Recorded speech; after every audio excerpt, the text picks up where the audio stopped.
il y a un poids lourd ce matin là, qui est passé, là, il n'arrivait pas à tourner. Il a niqué tous les poteaux. Et quand je suis arrivé ici, j'ai vu tous les poteaux couchés, je me suis dit ça c'est lui, c'est sûr.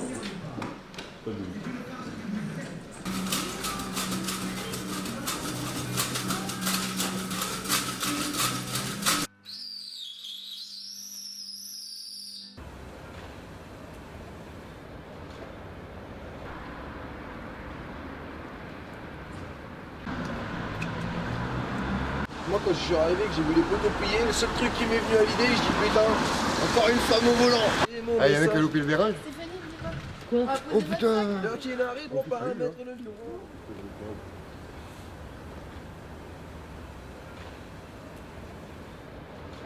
Donc ta question, non, elle n'est pas comme tu... C'est pas bête comme tu la poses, parce que voilà, quoi. Et c'est vrai que toi, t'as pas non plus... Enfin, je pense pas que t'aies vécu la rue, quoi. Non. Donc voilà, t'as eu cette chance-là. Et regarde là, hein, je te souhaite pas de vivre la rue. Hein. Moi qui te le dis, je te le souhaite pas. Hein. Mais voilà, quoi. Donc, et par contre, moi maintenant, c'est moi qui ai une question à te poser. Comment ça se fait que les gens de la rue t'intéressent tant que ça? Ah oui. C'est une bonne question. C'est moi qui te pose la question inverse.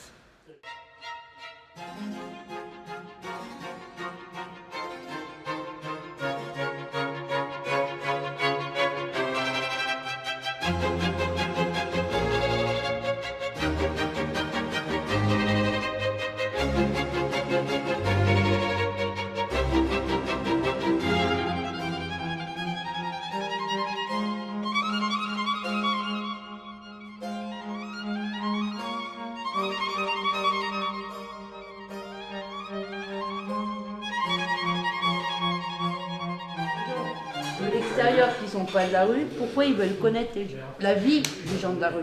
Pour savoir. Pour savoir certaines choses. Oui, mais savoir quoi? Des questions qui se posent dans leur tête. Non, mais notre vie, elle est résumée à quoi? Sur une vidéo de Renault. Moi, ma vie, elle est quoi? Le matin, je me réveille, je fume ma clope, je vois ma canette. Après, je vais promener ma chaîne à Michalon. C'est au parc Michalon, là-bas. Je vais promener ma chaîne au parc Michalon. Après, je vais au Vieux-Temple. Et du Vieux-Temple, c'est où je viens ici, où je vais faire la manche. Mais les gens ils savent qu'on travaille pas, donc ils se demandent de ce qu'on fait toute la journée, de quoi est constituée toute notre journée, donc ils ont des questions quand même. Tu veux répondre quoi plus que ça? Mais ils veulent le voir d'eux-mêmes en fait, des trucs... Je sais pas si t'as vu, mais il y en a même qui viennent traîner avec nous, que le soir ils rentrent chez eux après. Hein. Mais bon, pour eux c'est un monde inconnu quoi. Oui, c'est peut-être un monde inconnu, mais voilà, tu veux leur dire quoi de plus? Je viens ici quand c'est ouvert. Le lundi, c'est ouvert. Le mercredi, le jeudi. Je vais visiter un appartement, premier, trop petit. Et après cette fenêtre, il n'y avait qu'une fenêtre. Et moi, faut que je respire, tu vois. Faut que j'entende le bruit. Faut pas que je reste enfermé. Là-bas, il y a 3 fenêtres comme ça. Là, les fenêtres, il n'y a pas de souci. Parce que moi, les fenêtres, elles vont être ouvertes. Hein. Il y en a 2 qui sont ouvertes parce que faut que j'entende le bruit. Le bruit, l'odeur du dehors. Tu vois ce que je veux dire? La rue, c'est une certaine forme de liberté, mais on y trouve aussi des contraintes. Enfin, je veux dire, il y a des gens qui quittent la vie normale pour aller dans la rue parce qu'ils ont de la liberté, pour plus avoir les contraintes d'avant, mais ils trouvent d'autres contraintes. Je veux dire, c'est kiff-kiff, quoi.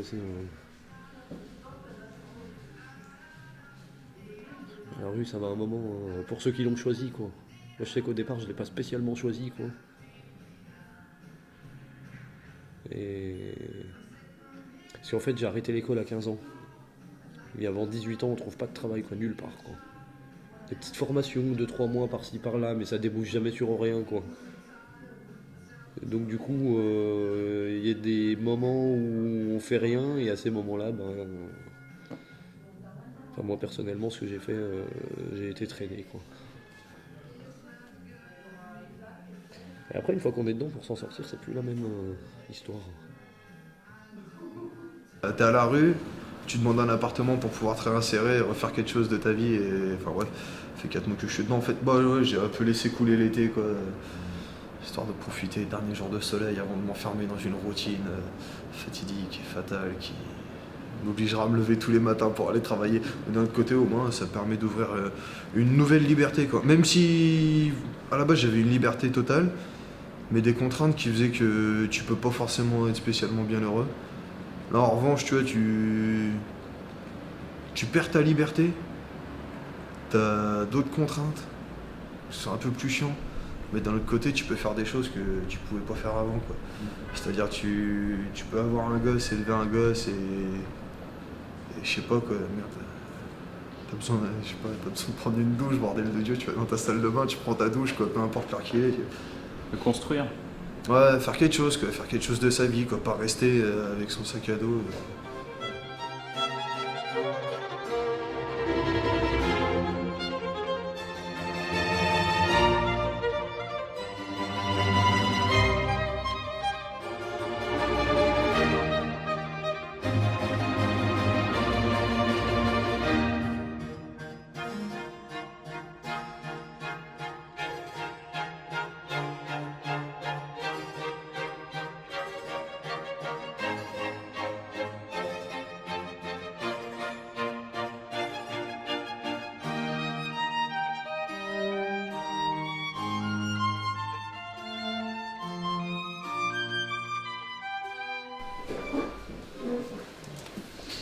Elle est née au passage, après on était à la place, maintenant on a un appartement.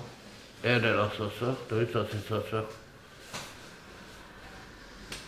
Ça ressemble pas trop. Hein.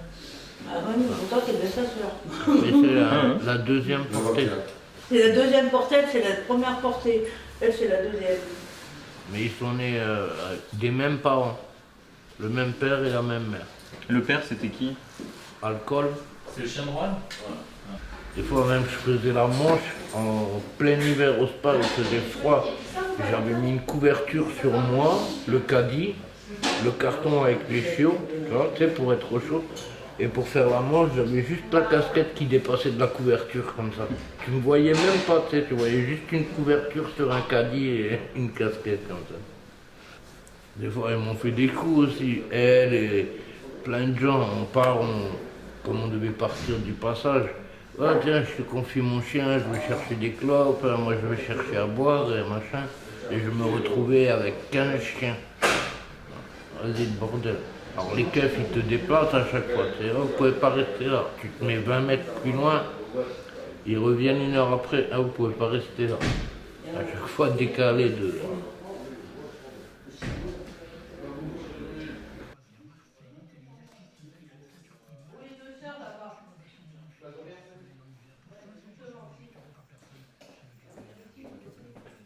Du coup, ça représente quoi? Ça c'est une femme. C'est mon ex-femme.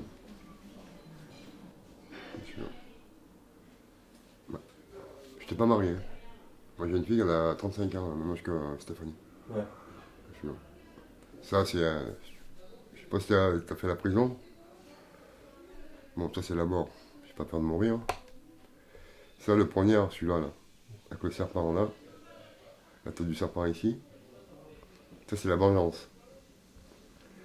Quand j'aurais fait ma vengeance, la tête du serpent sera en bas. Voilà. Et ça? Ça c'est une femme à 4 pattes, moi, ça aussi. Ouais, j'en ai 13 sur moi. J'ai tout fait à la main, y a pas de machine. Ça. Avec quoi?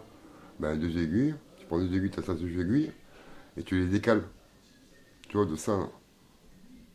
Tu peux le faire à l'arraché comme ça, avec de l'encre.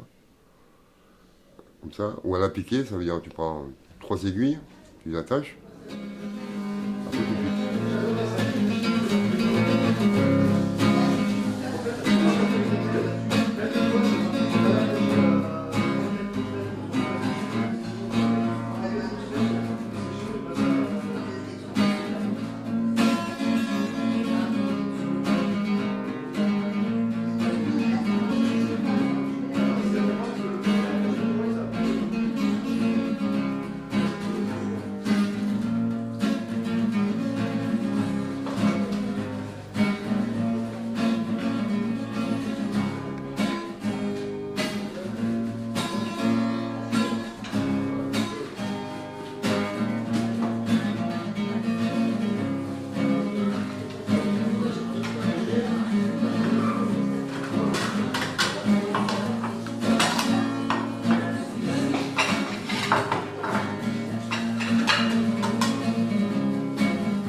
C'est moi qui ai donné le nom de totem ici.